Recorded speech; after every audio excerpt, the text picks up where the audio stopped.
I think that just as we're living in a nuclear age, we have grown so tremendously in scientific knowledge. It doesn't seem too much to say that men can begin to awaken to the fact that they haven't grown enough spiritually and haven't recognized their spiritual capacities.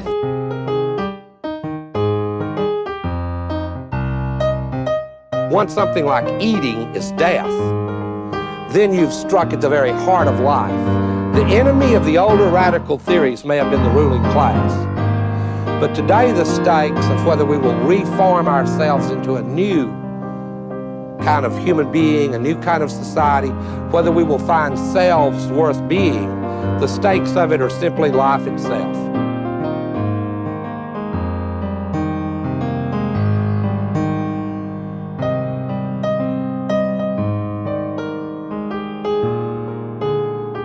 Modernity has created promises that it has no ability to keep. What this means is that we're a society of disembedded individuals, stuck in the impossible situation of being alone together. And what was understood as emancipation has proved to be a form of isolation. It is important to understand that what I am telling you is not simply a cultural history. It's a description of the story that shapes every single person that you know. This is why there is a rise in mental illness. It's absolutely concurrent with the disembedding of the individual, because individuals can't constitute themselves by the very nature of the case. Subjectivity cannot sustain its own weight. We need others to tell us. But we've been given an ethical mandate by the Enlightenment that tells us that that's immoral, that nobody should constrain us. We're going to talk about something specific, but kind of launching from our interview of Charles Coulombe on the perils of sealing political pacts, which was the last Dustbowl Diatribes episode we put out, episode 8. We touched on the issue of patriotism and love of country. And I remember you saying that this was something that you wished we were still recording for, yes, because, it'd be good to talk more about it. It was specifically, we were talking about patriotism, and he was at some point in the talk talking about how he's patriotic regarding America, and also how America is a country, not an idea. Mm-hmm. And it was in that context that he's patriotic to his country, even though by definition he's for the most part opposed to the vast majority of what his country has done throughout all of history, because it hasn't been good Catholic political science. Mm-hmm. Right. Yeah. We talked a bit about this notion of America is not an idea. It's a country, right? And I think that hung both of us up. I tend to think part of the problem is it is a set of ideas, or it was founded with that in mind more than it was founded on the basis of, like ethnicity or nation state. And that's a little bit of a problem, because it doesn't, is the identity strong enough, I guess, to make people feel the love of country for the right reason, I guess? Is that making sense? Yes, I think I'm following you. I mean, my argument, again, carrying on the Grange discussion after we quit recording, my argument was listening to part of the process I underwent when I was being catechized, and then independently studying like what traditionalist Catholics think, what conservative Catholics think, what liberal Catholics think, and what am I signing up for? What do I mean when I say I'm a Catholic? One of the things I encountered more from the traditionalists, and specifically from Coulombe, I'm having trouble finding this interview, but there's an old interview where, after like critiquing America, and specifically it's sort of Anglo-Dutch Enlightenment, liberal, puritanical, deistic, Masonic, we could go on and on. All of these things that are not like good Catholicism. And keep in mind, Coulombe and the people he's talking to are like traditionalists. They're not like, liberal neocon types. I thought we're talking about traditionalists, which I assume means a certain amount of contempt for America. And then at the end, unless I'm misremembering, which I was probably listening to this on like a long day where I'm mowing and I'm baked by the sun a bit, but Coulombe starts tearing up because they were recording this around July 4th and saying, nevertheless, it is my country, good or bad, and I owe it a certain amount of allegiance and filial piety, basically. I think with us, he said, Aquinas teaches that patriotism is a religious virtue. And it's the extension. I think that Thomistic idea is the extension of you need to honor your mother and father, and therefore you should honor your fatherland/motherland. Mm-hmm. And to Yeah. me, it was just it's easy to be like, how can you be a traditionalist, ultra Catholic, and still love America? And you can either again treat it as a kind of schizophrenia, or you can treat it as there is some profound thing linking the two together, however much they are opposed in Right. at the very least in practice, and he would have to admit, I think, in theory. And for me, it made me acknowledge, like, I think I am in a lot of ways temperamentally like a leftist or post-liberal or whatever. Like when I think about America, it's all George Bush's America and beyond. And I will grant in all sorts of material and perhaps spiritual ways I have benefited from being an American and a privileged American at that. And nevertheless, I don't feel a burning love for America in my breast.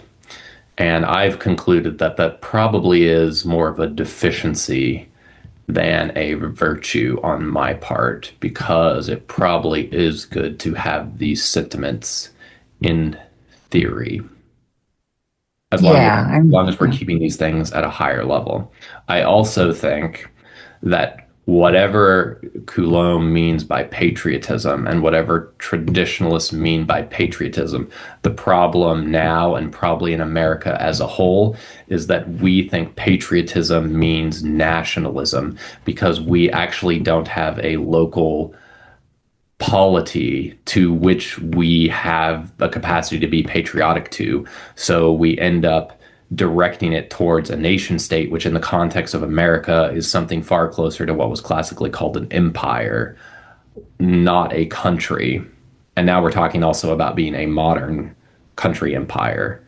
And so that is an inherently fraught prospect. And that's, to me, that compensates for my lack of patriotic feeling, which I think is probably a vice. Nevertheless, I kind of doubt what is the entity to which I actually owe patriotism. Because presumably it is not the federal government that's bombing Iran now. Right. Well, okay. So like a lot of thoughts popped into my head, but one of them is like, what's the origin of the word patriotism? And I wonder if it's French. I don't know for sure, but I do know like the whole concept did not become a thing until the nation state started to develop. And it was around the time of Machiavelli. I'm teaching Machiavelli's Prince now, and he's literally making the argument that whatever you want to call it, love of nation or what became patriotism, could be this great power that could make it possible for people to form mass armies and therefore to expand and to create a stronger state, which would allow them to have a bigger economy and more security and so on and so forth. So he ties it very much up with you need to have what we would call patriotism, I think, in order to arm people so that they can form a mass army and so that you can expand the territory beyond what used to be these kingdoms, where like Italy was originally split up into all these different little city states, kingdoms, principalities, then you had the papal states, right? And people might have loved their land, as in this is where I as a peasant and for many generations have lived, and I'm living in my great grandparents like house, and I'm farming the same way they did, and I love it, and would never want to leave. They might have that feeling. They might also have like reverence for the nobles if they were good, and the church.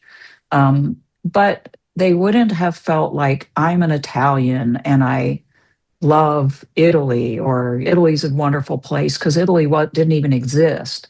And then as the nation states start to form, they formed on the basis of the ability to move from an elite army of feudal, warriors and mercenaries to like mass armies of ordinary people, militias and stuff.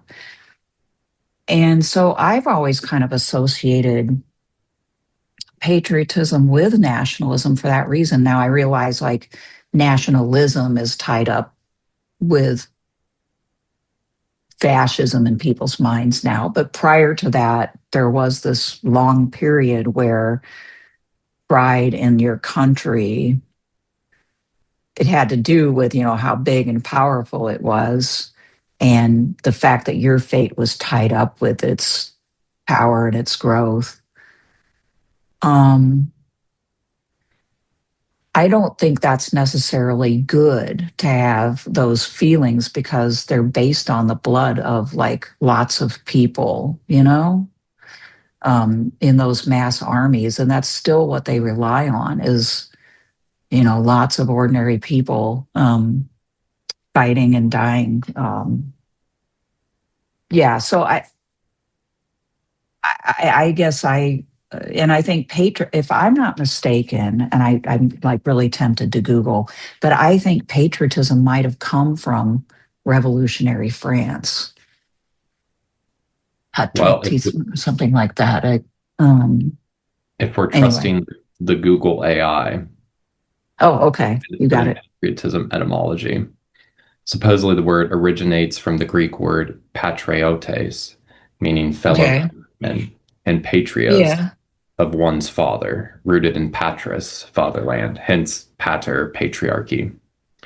It entered English via the French patriote, 15th century, and Latin patriota, 6th century, evolving to mean devotion to one's country or homeland, often highlighting shared civic values. But then if you go deeper into the key etymological details, it says the root components are the word is built upon the Greek concept of patria, referring to the family, tribe, or ancestors, emphasizing a connection to a shared lineage and land. So to me, that makes my point that patriotism cannot be the modern conception of nationalism, even if there is a certain amount of overlap of the two. Yeah, like it morphed over time then from meaning love of where you're at, your actual lived your reality. Local, basically your local situation. To this kind of more abstract love of this bigger entity that you, right. That totally Which is why, sense. I mean, to understand this argument, you have to wrap your head around the fact that Italy did not exist until it actually didn't unify, I think, until like the 19th century. Correct. Totally, completely. It's called, and Pius IX was fighting against it. Mm-hmm. Right. So there's that. Similarly, Germany, I think it's 19th century. Yes, it is. So we talk about Germans, but really before that, what we're talking about is something closer to the Holy Roman Empire, all of these subcategories. And so if we grant this, you can have patriotism too, whatever. I live in Bavaria or Bohemia, and the nobility and the traditions and the customs and the ethnos that lives in this area. The ethnos is a big part too, because classically, again, another of these the shift from ethnos to race. The idea that ethnos has to do with like your language and secondarily like your culture is something different than our idea, a modern conception of race, that it's like determined by our genes. Mm-hmm. Yeah, which seems a little shallow. It's closer to the kind of anti-racist critique that it's socially constructed, that race is socially constructed. Ethnos is like by definition socially constructed. And so if somebody's adopted into your ethnos, they really are part of that. Whereas if you adopt someone, they can't really join your race. Or at least that individual can't. So in this patriotism that Coulombe experienced, how would he experience it other than in the more modern way of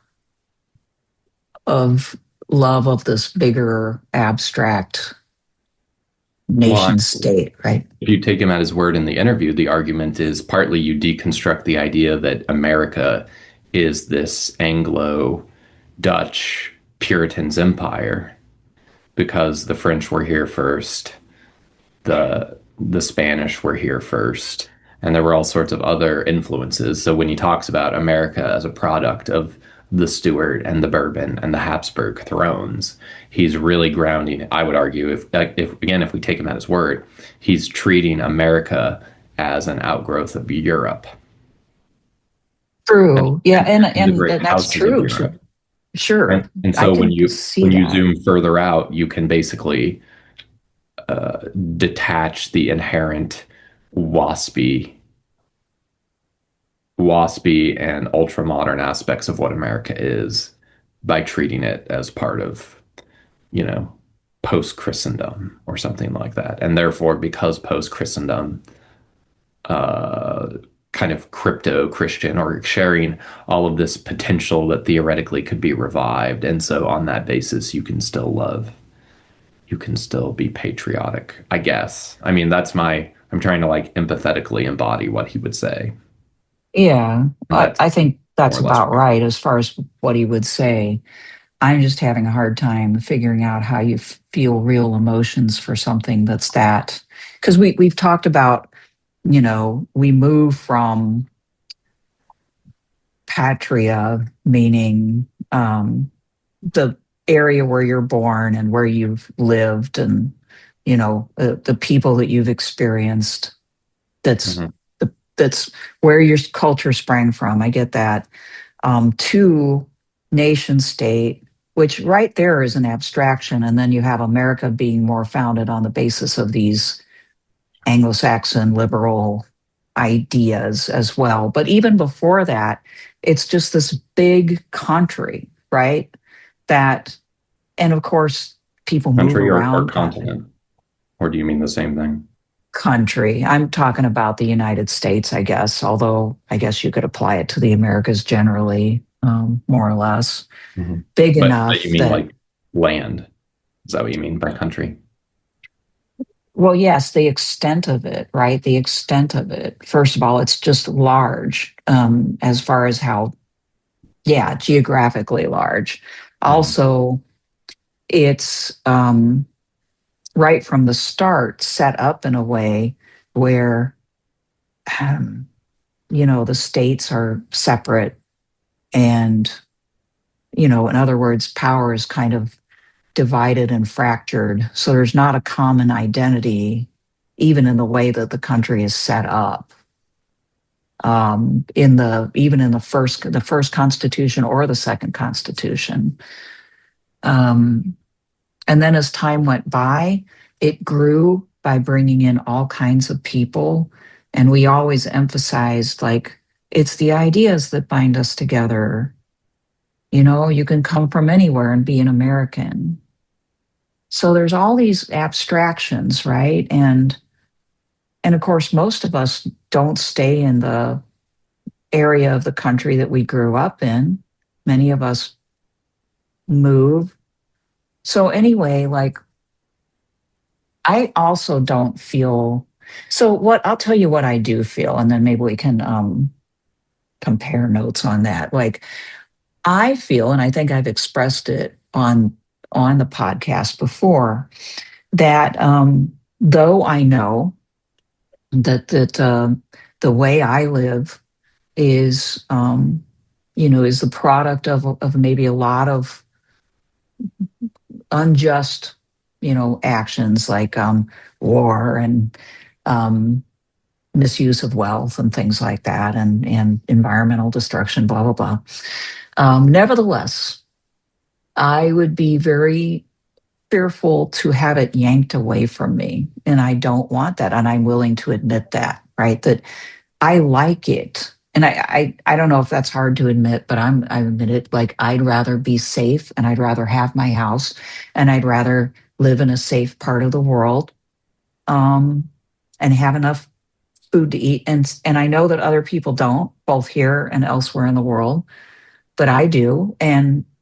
though I feel the difference and it's unjust, nevertheless, I fear losing it. And I don't like, I get afraid when I hear about like the possibility of social unrest or our political system crumbling, because it will make my life, your life, everybody's lives that I know and love to be like far worse off in the short run. And I don't want that to happen. So if we want to call that a certain amount of affection for the country, I could do that, because I think that I can say that's the way I feel. Which I wouldn't quite call that affection. I would call that, but I would call it a certain amount of like attachment, identification, implicit gratitude, realism, whatever you want to call that. But I guess I tend to assume that something like affection has to do with like positive emotional feelings and attachments. Right. Yeah. I don't have super warm fuzzies about it. It's almost more negative, like, I don't want to lose this. Right. Right. So it's more like you're trapped in an abusive relationship because you can't imagine it would be better I with that can't imagine it will be better. Yeah, man for beating sure. you. Mm-hmm. Yeah, probably. Yeah. He beats you, but at least you have a house over your head, and at least he doesn't beat you as much as he beats up all the other men and women in town. Well, it's more like he leaves me alone and beats up other people, and I'd rather be me than them. Is basically more like it. Yeah. And yes, I'd rather have a world in which he beats up nobody, if we could construct that world. But I have a hard time imagining that happening. And so, and of course, in the moment, I'm thinking, but I have a son and I have a father and I have friends, and, I have a couple of basically godchildren, and I don't want their lives to be destroyed by some rash upheaval that may or may not work out for the best, because usually they don't. Sure. So I'm always like tending towards moderation because of that fear, right? And so that's a kind of a recognition that I don't want to lose, especially precipitously, those good things that keep the people that I love relatively safe. But and the same thing with, like, I'll give you an example that's a little bit less, it's more removed from my personal experience, but still, when President Trump's administration has been sort of seemingly whittling away at the NATO alliance and kind of insulting them and withdrawing and making the NATO alliance feel like it can't count on the United States. Part of me is like, well, America's an empire, and we shouldn't really have that empire. It's unjust. Maybe it's a good thing for the world if America is more vulnerable, and other people fend for other countries shouldn't trust us because we're not, horribly trustworthy. But at the same time, I'm thinking, but my father served in the military in World War II and in the Korean conflict, and his generation, a lot of them died to make this alliance happen and build it. And a lot of people went through a lot of horrible things to build up this power.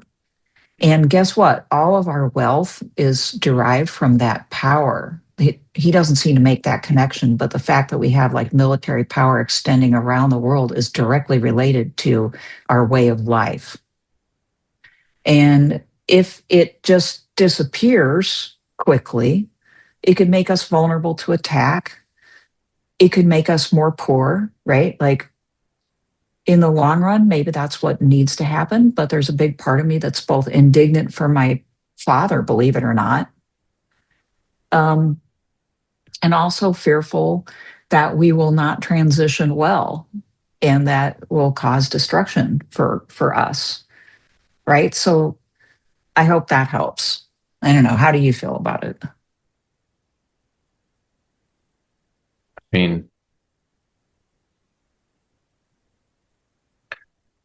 I guess I don't know what helping or not helping would mean. You've come back to talking about like national or the national level things, but I keep saying you can't really have, you can only like by analogy have, I suspect, again, this is where ideally I should be better prepared for this. If we enter Charles Coulombe's world, I assume the argument is you cannot have patriotism as classically understood for the nation state that is America, that like Trump is running. Let's say Trump is the head of that's analogous to sort of loving like the Holy Rome, loving the emperor. And you've shot past that, like if we agree that patriotism is a virtue, you should be talking about loving the city you live in or loving the individual state that you live in. Do you think that's what he was feeling when he teared up on the 4th of July, though?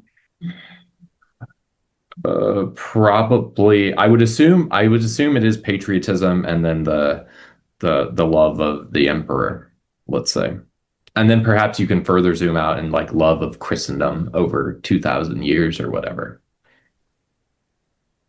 Because Okay. if I'm listening to this,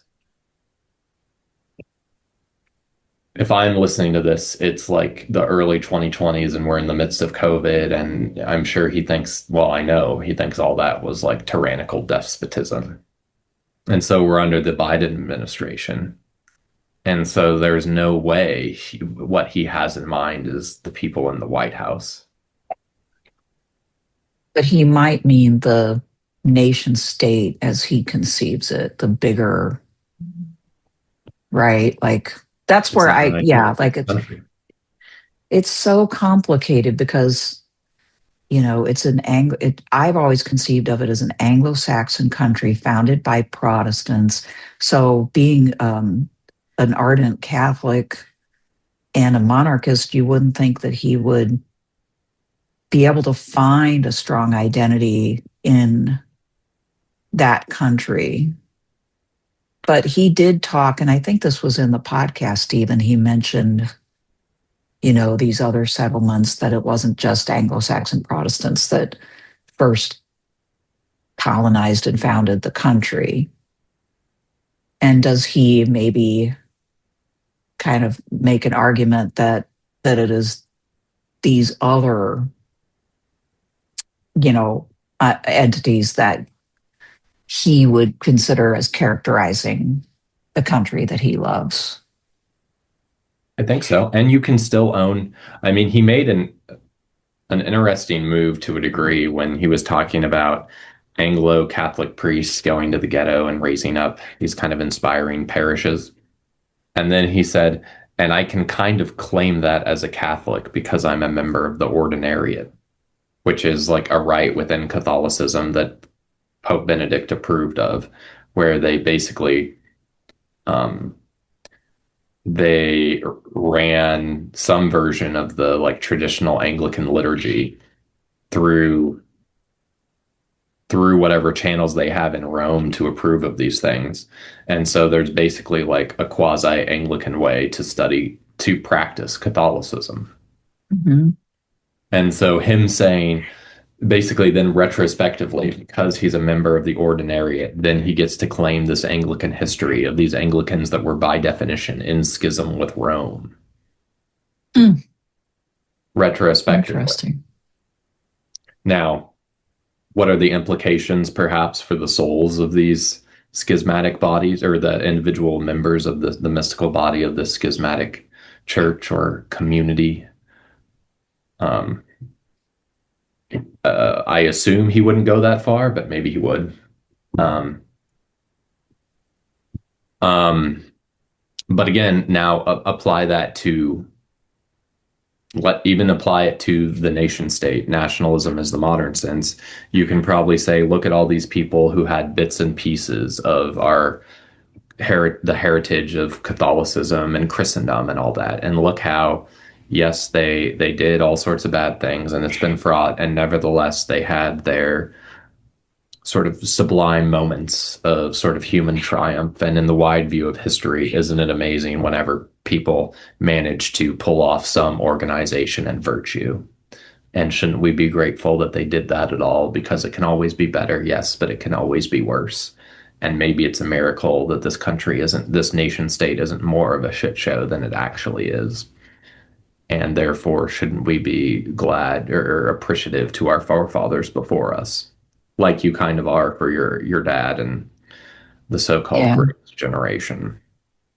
Right. It's weird because I also know the greatest generation actually was what set us up for the gross materialism and the destruction of the environment that we both really would rather not have happen. I understand that, but at the same time, I grew up, hearing about the war. Of course, I studied the war and its impact on us, and you can see it from a lot of angles, but one of them is just sheer, like, yes, in a lot of ways it was bad as our power grew, but on the other hand, it took a lot of people's lives and work and a lot of genius, right, to do all that as well.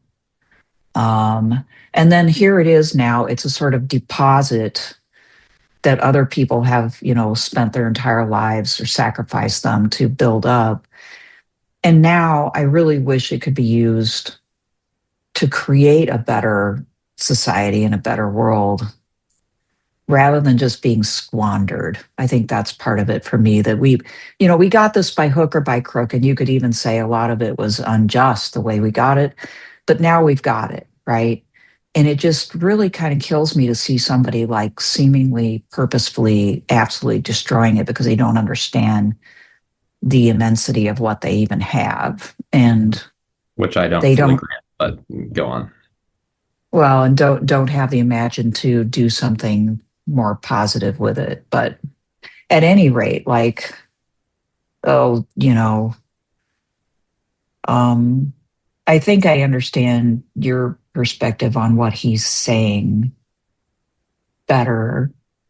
But I kind of like to explore the idea of patriotism, if it's possible to have patriotism towards in the area where you actually live, because you said that a while back, and then we dropped that.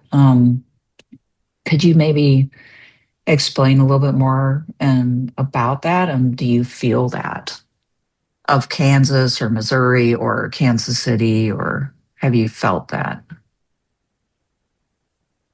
No, not really. I mean, I love to a degree like my neighborhood, but I struggle with, I understand having affection for people that you literally know and interact with. Um, and I can even wrap my head around nationalism to a degree. I don't really feel that way, but I can see more than nationalism, actually, I can wrap my head around, identifying with some sort of universal humanity. What I have trouble with personally is identifying with these sort of intermediary bodies where I also feel like they're not so abstract that they're universal, and yet nevertheless I feel like I have no agency within. So as a citizen of Kansas City or of Kansas/Missouri, or of America, to me, I struggle. I don't feel all that attached, and especially the typical in Kansas City. I feel like the main way it is commonly expressed our allegiance is through paying like fealty and spending lots of money at the sports teams, which I consider abhorrent on multiple levels. Yeah. And I view I mean, if I wasn't already so mentally braced, my experience of dealing with city government would have turned me into like a raving libertarian. I recently learned if the police parking control that can go through a neighborhood believes that your trailer is abandoned, they can give you 2 hours notice before they tow it, which sure seems to me Yeah. like theft. Yeah. Well, have you ever heard of civil asset forfeiture? I've heard that term. I don't know what it means. That's really kind of theft. It doesn't apply to your example, but let's say that that you got arrested for something, whether or not you were eventually found guilty. The police can actually take property out of your home or in your car, and so on and so forth, and they can seize that property. and then they sell it. Mhm. And, I mean, even if you're not convicted, this sometimes happens. It's sold before you're convicted. And at any rate, do you have property rights when you are convicted? So they do a lot of that. And these big police auctions that, are usually like lots of drug dealer property just being sold off. So they do make a lot of money off of seizing things. And then in your case, like letting you have it back, but only after you pay a big fine, right? Right. It gives you the sense that it's a business. Right. Because it is. It's a series of rackets and businesses under the nation state, under the abstract domination of capitalism. And I get it. I'm trying to be an adult about it. But it does occur to me thinking about this. To me, it seems obvious that if you were some sort of localist, that any sort of localist or like front porch republic would by definition require a sort of patriotism that would inevitably flow from that, because you wouldn't, it's weird to identify as a localist because that is already a kind of universal global abstract conception. Like a real localist would never identify as a localist. They would identify as like whatever locality they are a part of. Right. Therefore, in that context, patriotism would be natural and a virtue. Whereas, like so much of modernity, trying to do it is navigating a wilderness of mirrors and a dust bowl. Because what does it mean to be patriotic when you don't? When whatever your patria is a very thin and fragile thing, if it exists at all and isn't an idea. Which to me, that's kind of to me, that's what's haunting Coulombe's thing. He insisted that America is not an idea. But then it's like, well, what is it? And if what it is it's sort of like the base material and cultural and spiritual heritage of your society, and you oppose that to the superstructure of like most of the history and the institutions and the ideology of actually existing America. I don't know. It almost makes you think it is an ideal. Or is it, I mean, this would be a crude analogy, but let's say you're a conservative type that says no matter how much a trans person messes with their gender, they still have like XY chromosomes or whatever. I wonder to what extent Coulombe's argument is like America, no matter what we do as a nation state, is still a part of God's creation, a body of land, and a depository of all sorts of human efforts and history and virtues and vices. And it is that to which I pledge my devotion. Yeah, maybe. I don't know how else to square the circle about it. Right, that's the problem. It's I could sooner see just about any other country, like even Canada, or certainly Germany, Italy, France, where they have this long history, and it's based upon more than just an idea, right? I mean, they've all adopted liberal constitutions, but they were there a lot longer before that. And there's something to being an Italian, right? It's an ethnos, it's a language, it's a religion to a great extent. So I can see that more there. Whereas, yes, like I really do think America is, if anything, a set of ideas. And then if you don't want it to be that, you've got to come up with some kind of stretch of a story, right, to kind of make it into something more than that.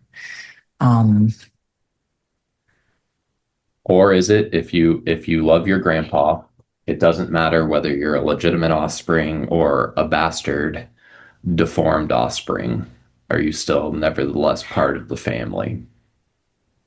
And therefore supposed to feel part of the family. And on that basis, you at least have you have somewhere to stand and somewhere to go. Right. Well, maybe. I mean, we've jumped back to the national. Let's go to the local again, though, because I still want to explore that a little bit. I mean, in my own personal experience, I loved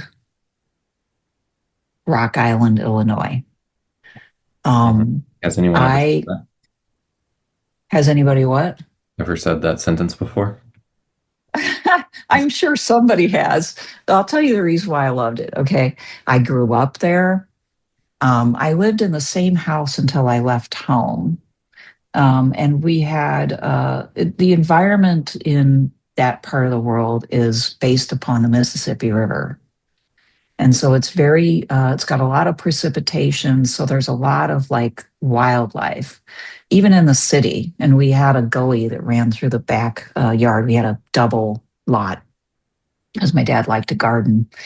And so you'd go down there and you would see all this wildlife, the frogs, tadpoles, the crayfish. We had stuff growing. I mean, it's probably not there now, but anyway. And then we'd spend time on the river, and the river is full of life and it's beautiful. And we had bluffs, and so there was an Indian culture that was there before us, and so we learned a little bit about their mounds. They had their own particular, I guess it's religious expression.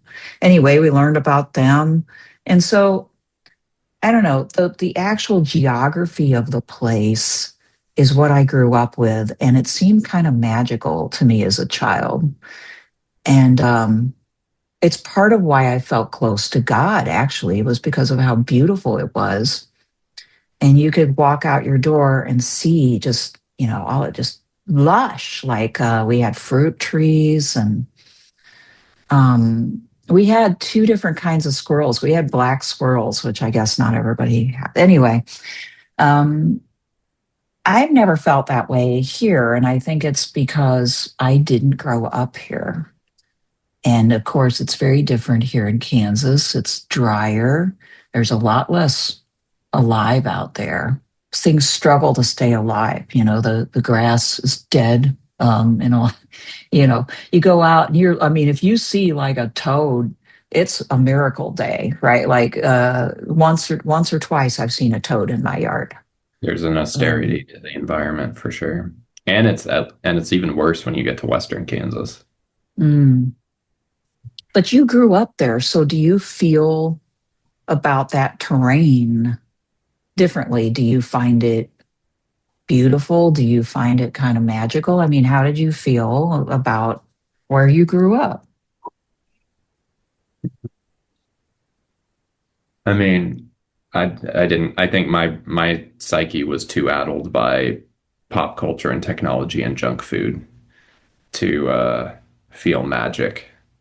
But there was a warmth that I as a kid I felt towards my family, and to a certain extent too, like I guess my school in a way, or at least the Okay. time spent at the school.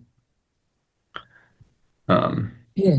So yeah, I mean, my gut says that patriotism is something closer to school spirit than nationalism. Okay. Yeah. And that sounds about right. And it's something that almost everybody can feel if they've enjoyed, right? If they've enjoyed and appreciated where they are and the people who are there, and even the terrain that it is associated with it, right? To the extent that you're paying attention. Although you mentioned something about, not being out there very much, which I think might be a hindrance to people developing a sense of attachment to something other than a set of ideas. If you're not out there looking at it, right, and kind of being a part of it, then you're not necessarily detached from the place. And I always think there's a charter school downtown called Global Citizen, and to me it sums it up. So many people, we are these kind of global or post-global subjects, that it explains why we treat the world and people the way we do. But yeah. Okay. Yeah. Yeah. But the paradox Well, is that because so many people are like that, and because globalization has happened, and because we're all hooked up to the internet, most of people's encounter, like all the local situations, or almost all of them, have been impacted by globalism. For sure. And hence Yeah. localism or whatever, and why all of this is fraught. Because then if globalism and all of the things associated with it have modified the local environment, then patriotism is inherently fraught, because to what extent are you devoted to things that are now mixed or leavened with all sorts of problematic things? And then Right. Yeah. What if the ideas are now bad, or the ideas are working to harm, or you can see that, yeah, that they're not working for you or other people? Then if you don't have pride in the ideas, but you're also detached from place, then, how are you going to feel that? Unless you really abstract it, which is what I think a lot of Americans do. Like, one of my worst things that I just, it just represents like a certain mentality to me, is that flag, the American flag that has Jesus, like with a crown of thorns, literally like tugging aside the stars and stripes so that he can like forge his manly way out of the American flag and conquer the country. It's like this have you kind have you of, ever seen this in real life? oh, not in real life, although there's like a couple of flags that are close to it within like a 1 mile radius of my house, but not that particular one. I've seen it online. Mhm. Um, but it just represents like attachment to, in that case, kind of almost a cartoony idea, but it's an idea. I guess you could kind of rescue it by saying it expresses a type of heroism, like a masculine heroism of some kind that they identify with, and the identification of Christianity with the flag, which isn't totally bad, but is largely bad if it's uncritical, right? Like, um, Sure, but I would argue a kind of, I don't know, to some extent, being like a pro-nationalist critic or something like that is inherently, like, I mean, obviously a lot of people do it. Like Brian Zond at the church you attend, he likes to juxtapose patriotism from nationalism, as I recall. mhm. Um, Yeah. you can do this move, and obviously you can be a partisan of America and global affairs and like disagree with parties or policies, specific parties, specific policies, or whatever. But I don't know. I mean, is it a virtue to be critical of your parents? Well, I think I, I guess, no, I don't think it is, at least not publicly. It's not a virtue. It's not a virtue to be publicly critical of your parents. I do think it's a virtue to internally realize that your parents are flawed human beings that may have harmed you in some ways, and that you need to like grow out of that and not do it to other people. Because Mhm. otherwise, if we're uncritical about our parents, we end up replicating their mistakes. And every generation makes mistakes, right? So to be able to say, yeah, they fucked up there, is not necessarily a terrible thing, but you don't say that in public because that's dishonoring your parents. But where I don't like make the equation is, I'm not sure I want to think of, well, I just don't think of the country as parental in that way. Now, I know where you're trying to go, Mhm. but if I were to apply the same rule, then I would say I can sort of internally be yucked out by things America does, but I should never speak critically of it in public, which feels like a betrayal even of the idea of being an American, like we should be able to do that. Or, when you're dealing with the political order, if you have no ability to express what it should be doing, then you are not a citizen. So that I'm not sure I can go to that level with that thought, is what I'm saying. Sure. Well, and you're right to the extent that, if we run with the idea of America as an idea, which I would argue, like most most centrist Americans should buy into. That's also like the foundational, like Chris Cutrone and Platypus, that's their position.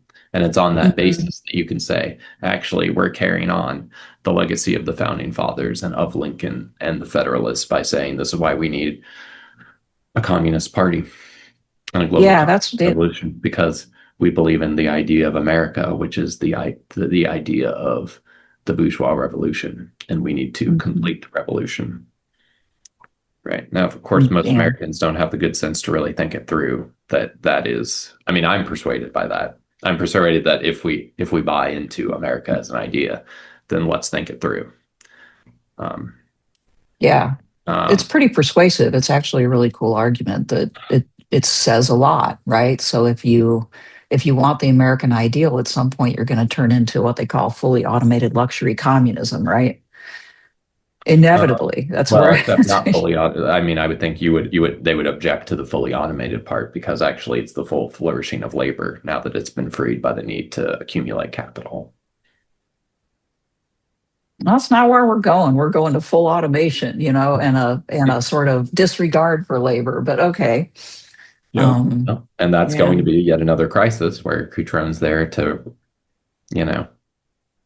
raise his eyebrow about, don't you see, this is why the capitalist mode of production is inherently contradictory, and to realize the values of the bourgeois revolution, we need to overcome these contradictions. Yeah. And there we've kind of hit on a central feature of being an American, which is that it's materialistically oriented, and therefore kind of inherently somewhat anti-spiritual. Those two things just don't go together very well. When you're really zeroing in on material abundance, and kind of maximalization of wealth and technology, and even automation, which is a form of luxury, it's a disregard for other aspects of our human nature. And correct. And and Leo X's condemnation of the real or imagined heresy of what's called Americanism. He says one of the things that whatever tendencies are sort of potentially tending toward this heresy, one of them is the emphasis and the adulation of the so-called active virtues against the passive virtues, quote unquote. The contemplative virtues. Yeah. Yep. Yeah, definitely. Right. But to take a partial step back, here's something Coulombe in the Compleat Monarchist, he has several chapters on the Inklings, and against my better judgment, insofar as, to me, like all of the literature around the Inklings like annoys me, and I don't understand the fixation, other than really the fixation as America hasn't produced similarly eloquent Catholic writers, Christian writers, and so we have to lean into heritage. But we're talking about like Tolkien, Chesterton, C.S. Lewis, those three, right? Yeah. Okay. Charles Williams is the other guy he highlights. Yeah. And there's other people too, like Owen Barfield, who was an anthroposophist. But so he quotes Tolkien writing to his son in 44, and the quote is, "I should have hated the Roman Empire, that is the pre-Christian one, in its day, as I do." That's in parentheses, as I do. So Tolkien's writing that he hates the pagan Roman Empire. Nevertheless, he would have remained a patriotic Roman citizen while preferring a free Gaul and seeing good in Carthaginians. Unquote. And then this is Coulombe. That he applied that view to current events may be seen by another letter to his son in 1943. And so here's another quote. And I think this gets to either the profound overcoming of contradictions or a kind of schizophrenia. "I love England, not Great Britain, and certainly not the British Commonwealth." And then he puts in parentheses, "grr." Unquote. So Charles writes, "Certainly the Shire is his idealized vision of England, self-governing, and that government itself extremely limited in day-to-day affairs." So Okay, the if we're to Shire. take Coulombe's interpretation of Tolkien at his word, when he says he loves England, he means the people and the places of England. Uh-huh.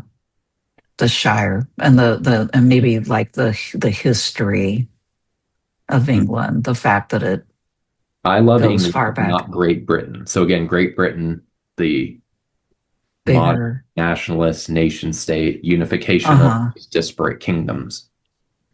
Yeah, yeah, yeah. Okay. Well, I mean, and I'm sort of there with you about the Tolkien thing, but like that sounds closer to the way I felt about Rock Island and why.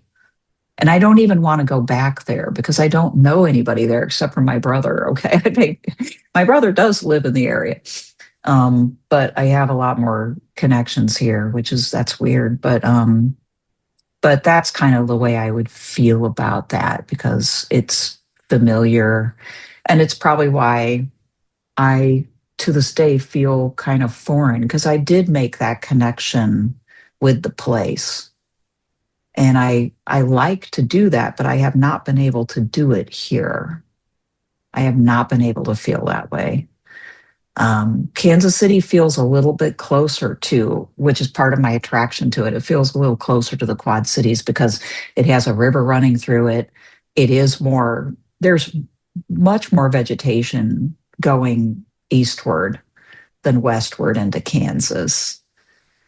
And the people act somewhat similar to the people I grew up with compared to here. I've just always found this place to be like wildly weird. Like, don't even get me started, but it feels very different. And I've always been somewhat uncomfortable with it. And I'm not going to stay once I don't need to,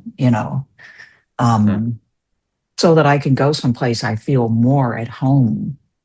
And that would be Kansas City. And then, I'll probably be able to go back to Illinois and visit my family a little bit more too, when I'm retired and stuff. Right. So, but yeah, and it's hard to talk about because I think a lot of people wouldn't even know what I was saying. Like, why? What does it matter? Right. But it really matters. Right. And Well, adulting is accepting that this conversation is impossible for most people to follow because modernity has made us all nationalists. And even most of the people that think that they're opposed to nationalism are really committed to a form of globalized nationalism or post-global nationalism or whatever you would call it. So, mhm. so much, again, this is a Coutron argument, but I think it tracks with what I know. What characterizes communism after the death of Lenin and the failures of the other revolutions in Germany and Hungary and Italy and whatever is the nationalist turn. What Stalinism is socialism in one country. But of course, when we're talking about Russia, we don't mean a country. Like at that point, we're talking about a nation state. Right. So like there's a whole shift. All of the models of actually existing socialism, including the Russian Revolution at the end of the day, were about creating basically bourgeois nation states, however warped. Right. And that's one example. There's an Isaiah Berlin article where he talks about how, honestly, it's probably worth going back to at some point, but he basically talks about how like one of the leftist prophecies about the withering away of the state, whether socialist, Marxist, communist, anarchist, whatever, what they were all clearly wrong about, or at least what the 20th century seemingly disproved, is that people want to do away with the nation state, that the people or the people in power are willing to say what the people want. Mm-hmm. What they do not want is the nation state. And the sturdiest mode of political organization of the 20th century, the resounding lesson was a nation state. And so Yeah. this is why I'm like very minimally interested in a critique of Christian nationalism, because I've accepted nationalism is here to say Bernie Sanders is a nationalist. In 2015, he caught a lot of shit for saying that open borders are a Koch scheme to, damage labor here. Sure, yeah. It's just And particularly sad that Christians are so strongly identifying with nationalism because it's some sort of heresy, and so that's unless upsetting to see. unless you're a thoroughly modern subject, you're committed to the bourgeois revolution, you haven't thought it through that communism is ultimately the only answer given the parameters of the ideas that you're committed to. And so you've got to reach back to a history. You've got to ground your religious beliefs. You have to square the religious convictions you hold with the revolutionary polity that you're a part of. So Yeah. good as any other. That's my argument. That's my critical defense of it.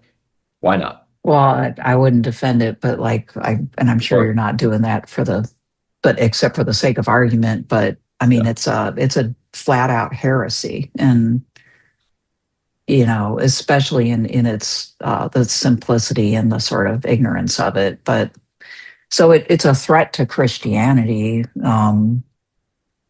for sure, because people aren't able to experience full Christianity if its focus is primarily the state.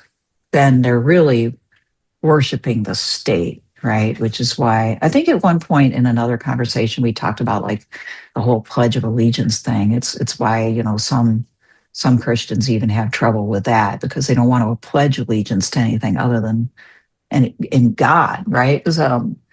But like when you really double down on the identification of your faith with a government or a particular political ideology, you've lost the thread. And that's sad for us, right? But Christianity in America has never been very thick, right? So, And probably never been thinner. And uh, then enter, my consensus that Christian nationalism isn't so much a perversion of Christianity or a heresy, and it's more like apostasy. You could only buy into okay, this yeah. when your Christianity has become so attenuated Mm-hmm. that is it really a corruption from within and more like you're following the way you've always been leaning. Oh, that's probably true. Yeah, it's just that And it's the so defense, sad because it's getting in the way of the ability to actually develop real Christianity. We don't, like it's but you seriously impeding. but real Christianity is opposed to the nation state projects. Yeah. I think the real defense of it would be at least they're still trying to leaven it with Christianity at all. And Sure. maybe one day we can look back, our ancestors can look back and say, oh, weren't they woe and misbegotten? But nevertheless, they were still trying to clutch on to Christ.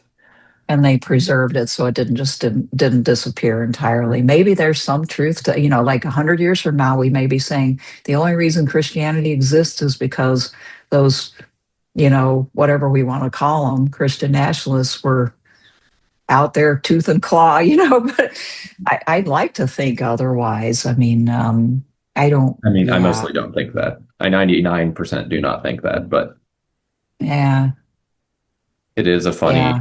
hypothetical counterfactual. It's just sad. But anyway, But life is just sad. I'm adulting. Life is sad. we Nationalism know. is inescapable en masse. True. It's true. This is our lot in But life. This is our cross to carry.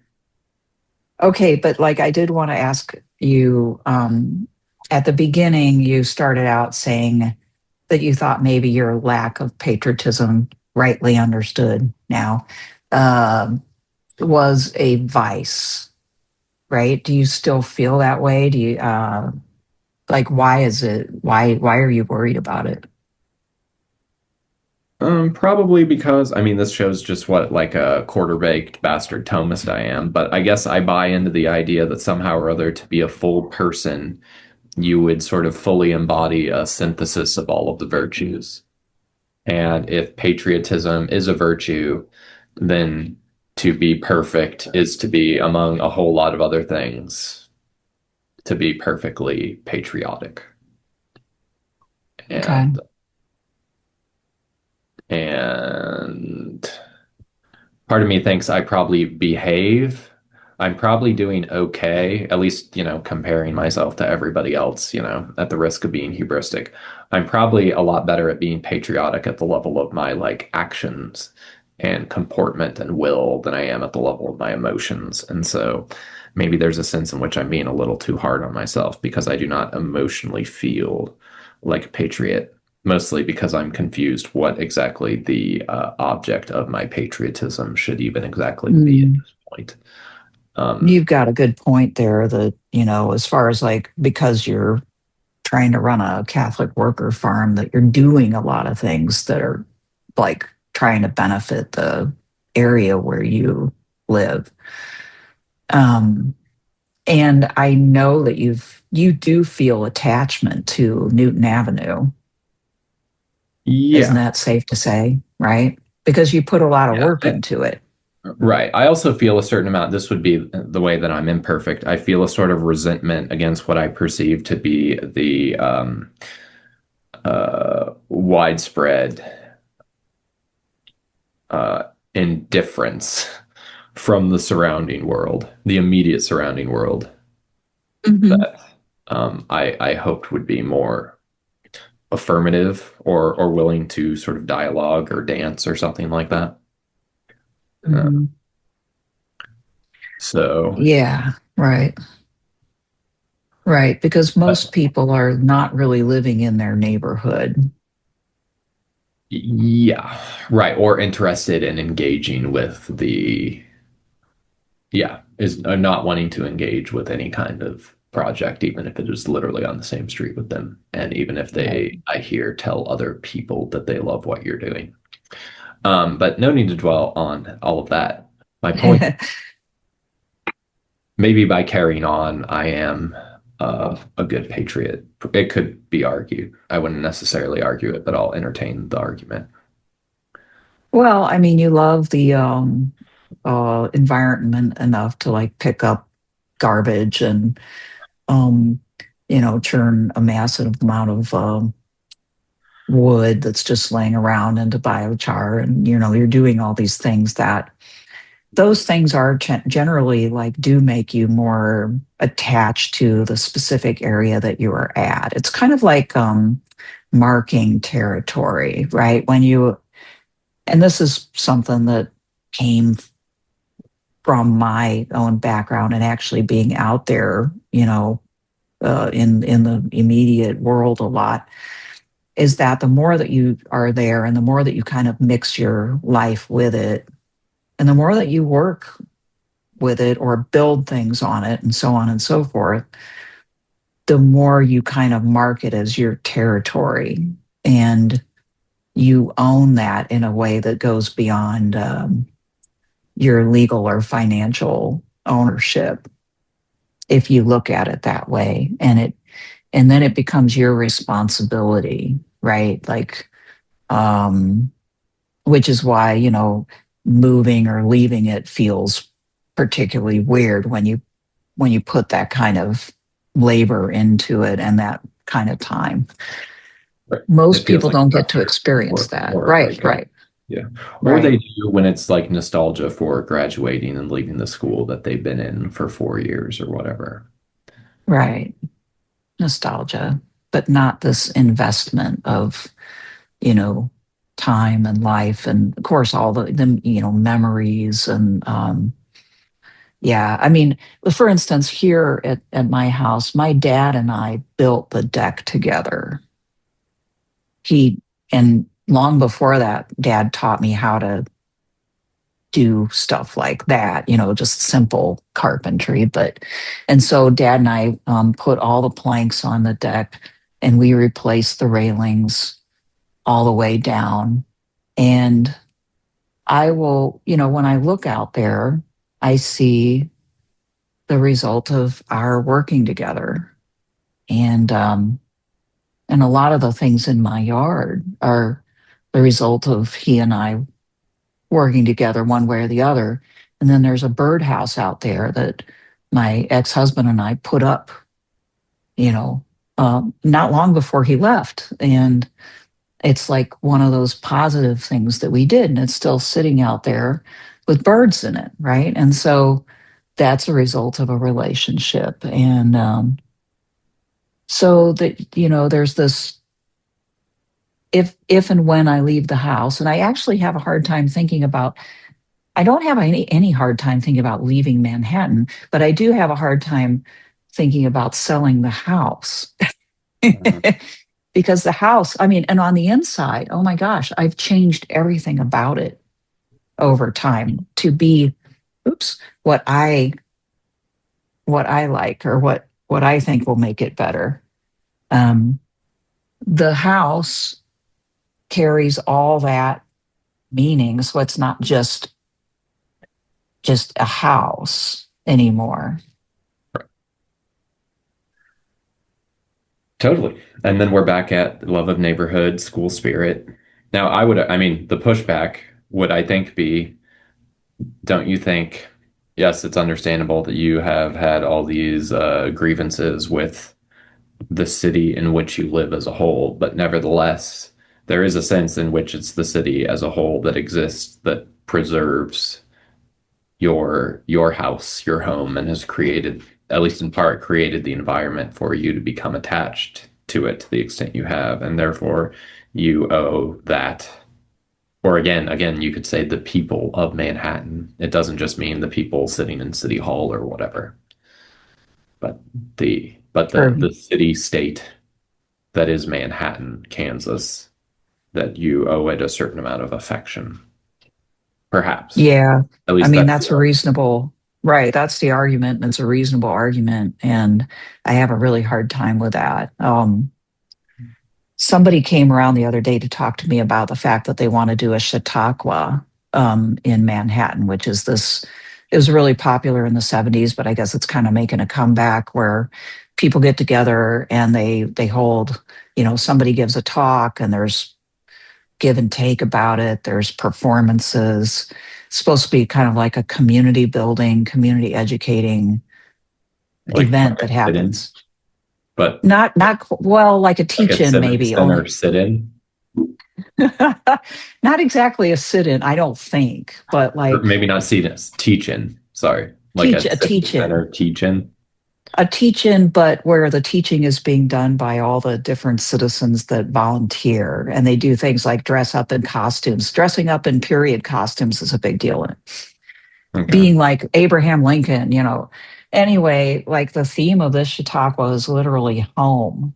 And then, she started talking about how, we should find people who can talk about what's special about Manhattan or the pioneer like history of it. And I'm just like, I'm not getting enthused at all, Yeah.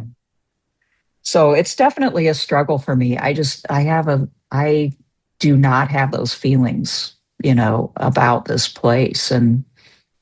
But you're right that, I mean, logically, I can say a few things about it that are pretty good. It's healthy relative to living a lot of places as far as like pollution levels go. The air is clean and it's relatively safe. But we do have people that like um, burglarize and like they'll get into your car and take stuff. And but I just lock my car. I mean, I came from a city that was far more dangerous than this thing, right? And this feels like super safe to me. And it was a good place for me to raise my kid for that reason. I didn't worry about him literally getting, like, I don't know, stabbed or anything like that. And I might even choose it again for that reason, for having a family. I think it's a good place to have a family. But those are the things, right? And the culture seems foreign to me. I don't vibe with it, and the environment's not beautiful to me. So it's harder for me to attach myself to it. But I have to a certain extent. And I think that's just a prejudice based on, but I think this is partly what that kind of good patriotism is about, is it can be a prejudice based on what you're used to and what you grew up with, and that helps shape a person. And I got raised by a person who drugged me outside at every opportunity. So it was a bigger part of my life than a lot of people's, maybe even at that time. And that has a pretty profound effect for what it's worth. So, and I thought, well, the Midwest, it'll be the same. No, it's not the same. Not the same. Oh God, the Kansans are going to hear this and they're not going to like it. Places are different, you know? Places are different. But I And mean, again, if we're just having this discussion or whatever, my hypothetical pushback that I don't fully believe is, to what extent are you behaving like a liberal subject, sort of critiquing this place and saying, this is what I like about it, this is what I don't like about it.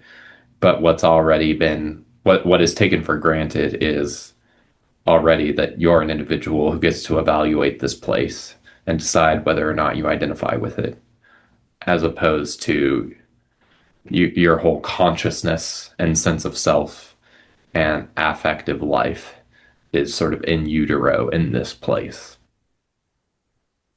Well, I mean, I think that that's a good point. I am evaluating. I think that's easier by the fact that you're a transplant, that I'm a transplant, right? Like I have moved from one place to another and lived very long in both places, but more longer here than I did there. And because I have been in these two places, I now can compare them, right? And it fosters an attitude of evaluation, which I agree is not, it's not attractive. It's not like my best trait. It doesn't really serve any useful social purpose. If anything, it's a negative, right? Socially, to be in Kansas, but to not really like totally vibe with Kansas. What do you say to the people that say love it or leave it? I'll be leaving pretty soon. 3 years. That's what. That probably would be what nobody's ever said that to me, but if they did, and they did it in a hostile way, then I'd definitely say that I will be leaving, and then they won't have my tax money to pay for whatever outrageous projects they're going to do next year. Yeah, that sounded like a Republican, didn't it? But when you see the stuff that gets done in a town that's is like 50,000 people, but they don't have enough money to fix the pothole in front of your house, but they do have enough money to put the Taj Mahal of tennis court outlets and like soccer fields over in the park, right? Anyway, now I'm just being a crank. But this is what modern life turns you into. I'm afraid so. Mm-hmm. And I've never been man happy. You know, like that's one of the phrases people use around here is man happiness. I live in man happiness. I never heard people say that. Oh, it's big. It's big. We're the little apple and it's man happiness. And it's just a town, okay? It's a town of about 50,000 people with a pretty good university in it.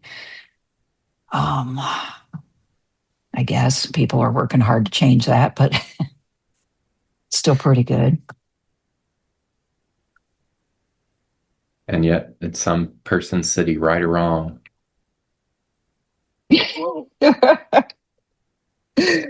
Yes. Well, I mean, maybe I've demonstrated just how important a sense of place can be. Maybe that's the upside of this part of the conversation.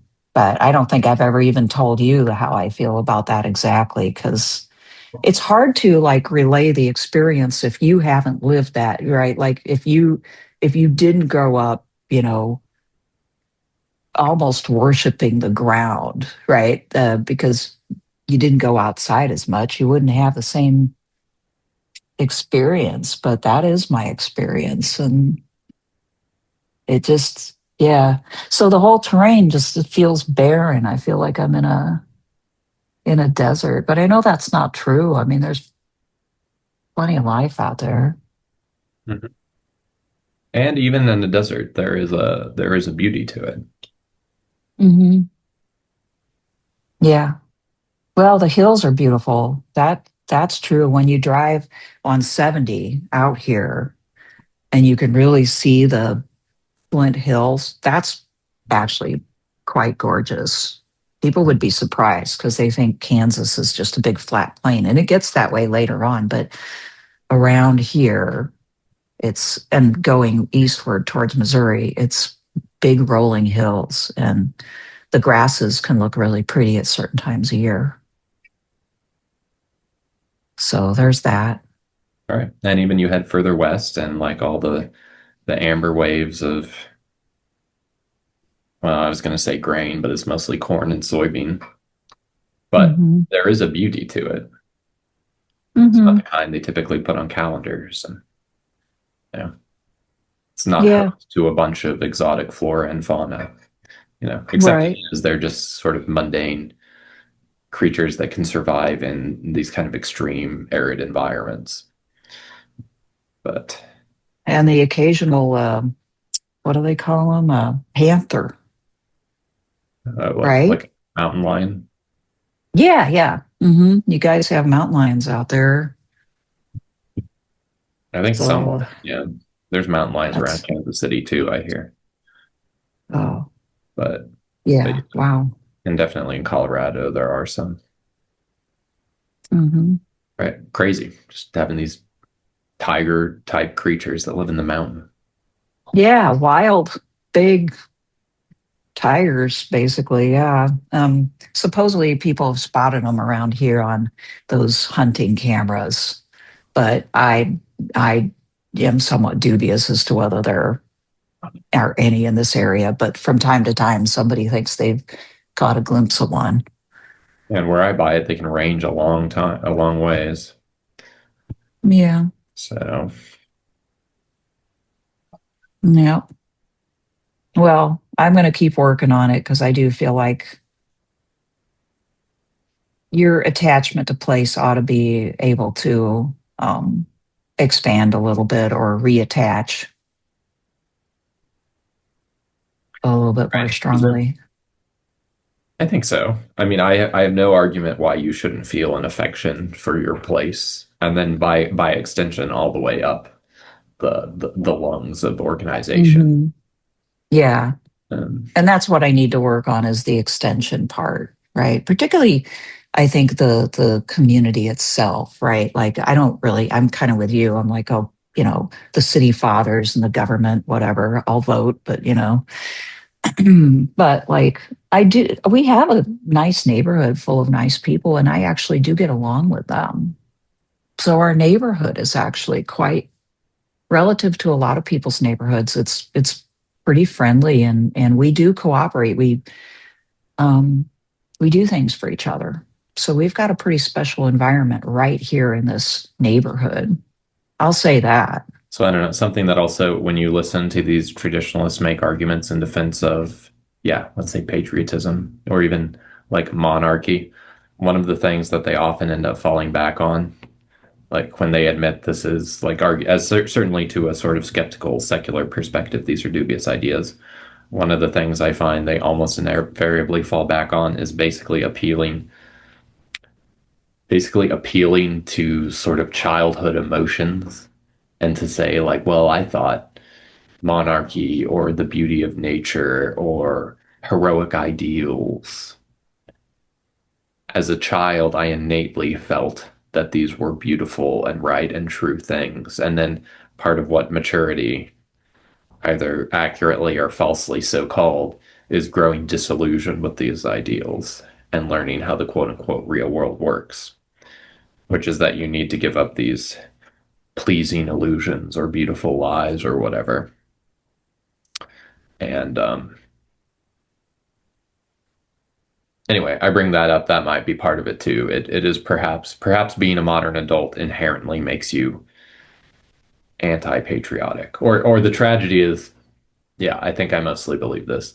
The tragedy is that being an adult in America either makes you a kind of childlike rube that buys into some perverted form of nationalism or makes you cynical and opposed to the project. And that they're both in their own ways simultaneously naive and cynical. I would agree with that. And we probably edge up more on the cynical side.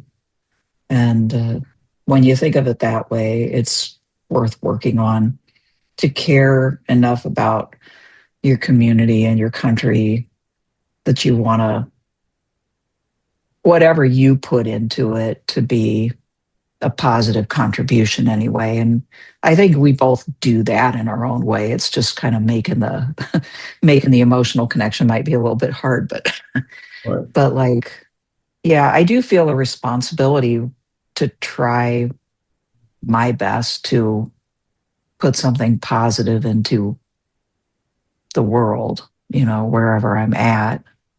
I do feel that, and I think we should.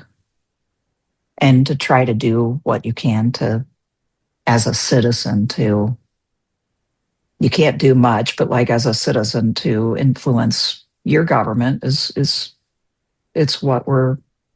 part of our duty to do that.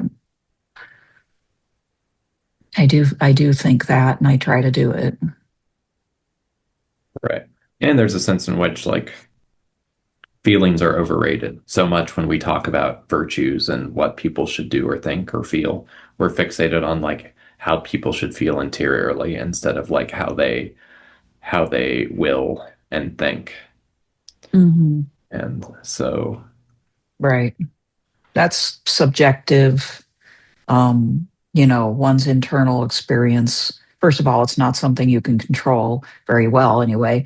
And secondly, it is subjective. So one person's feelings could be another person's like, meh, you know? I mean, people are just different. But it's more important that you stick with what you've determined or committed to. And